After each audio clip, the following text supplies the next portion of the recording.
Naman totoo to. Mukha lang talaga siyang tunay mga 90s oh. Napakalambot niya at napakasarap hawakan. Saktong-sakto meron umiinom dito mga 90s. Ipaprank natin sila syempre. Yan, ilalagay ko na sa lamesa mga 90s. Ano kayang reaction nila? Habang nagkukwentuhan sila dito mga 90s, tinuro ko nga pala sa kanila yung rasma. Ito nga pala yung may-ari ng bahay dito mga 90s, si Ate Rosius. Ayan, pupuntahan niya na. Nabigla siya, tignan yung reaction niya mga 90s, oh, talagang galit na galit siya.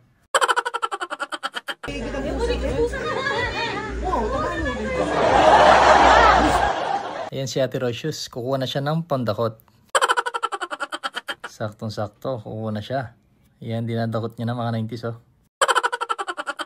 Habang dinadakot-dakot niya mga 90s, talagang diring-diri siya. At ang dami niya pang sinasabi about sa pusa.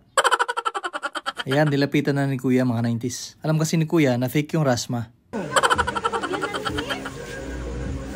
Nakayapin. Yeah.